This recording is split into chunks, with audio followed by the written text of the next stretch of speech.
Hi again. Today I just want to talk briefly about what makes a good photographic exposure. It sounds very complicated photography when you first start, but actually it's very, very simple. And it comes down to three things. The three things that make a correctly exposed photograph are shutter speed, ISO and aperture. They're the only three things that you really need to know about to get going with your camera. So, my conversational style I hope will be okay for you guys, because I don't like to do lots of slides and things, so I just want to talk through it and maybe show you a few examples. But here we go.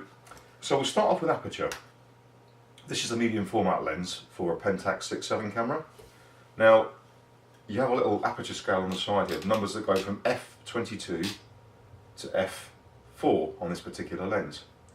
So when you see these numbers on the lens or on your digital camera, when you put it into aperture priority, it can be a little confusing, but basically it's as simple as this. The higher the number, f22 or f32, means the aperture, the blades inside close really small, let through very little light, but they give you a lot of depth of field.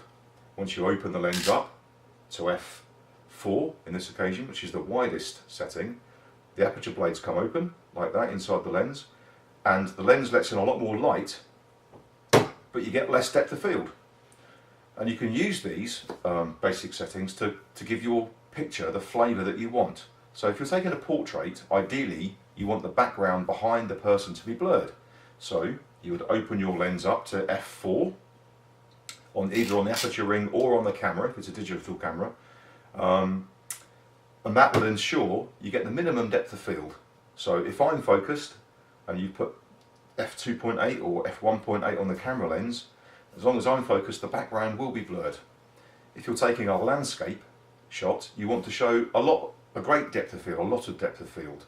So you would stop the lens down to not necessarily the biggest number, sorry. So f22 on this one would again give us a very small aperture opening, and that would give you a lot of depth of field, which gives you lots of focus, lots of things in focus in the shot.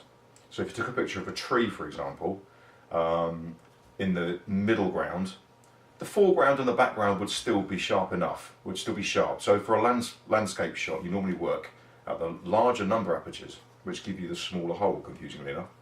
Now, I wouldn't necessarily recommend you use the highest number, 22. Stop back maybe to 16, just to give a little bit more sharpness, but that will give you depth of field. That's a quick overview of what aperture means. Shutter speed, quite simply, is the amount of time that the shutter pops open to let the light into the camera or into the film and closes again. So if you wanted to capture a sportsman running, you would need to set the shutter speed to something like 1,000th of a second to get a really crisp capture. So the shutter in your camera will go really, really quickly, pretty faster than you can actually see it really, and that would freeze the action.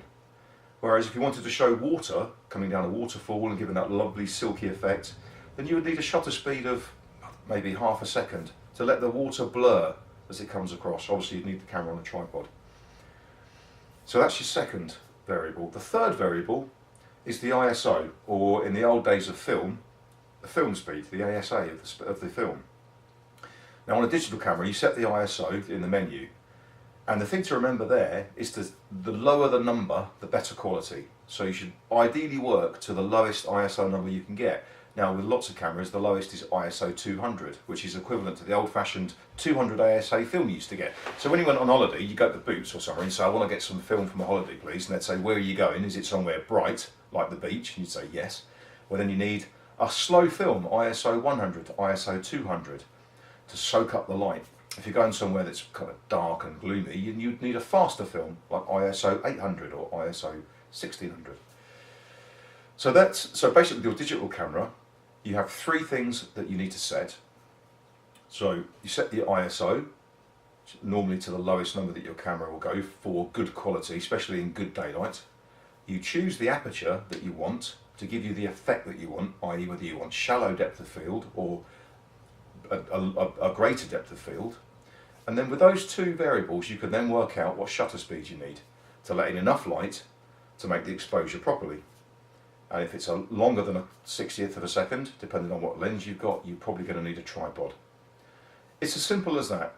Now I'm going to break these little points down into mini videos, into mini tips, but I just wanted to give you an overview and a flavour of how I explain photography. Like I say, it's a very conversational approach. I hope that works for you. And I'm going to do a series of videos from now talking about these things in a little more detail. Thanks for listening. Catch you soon. Any questions, fire them over. Thank you.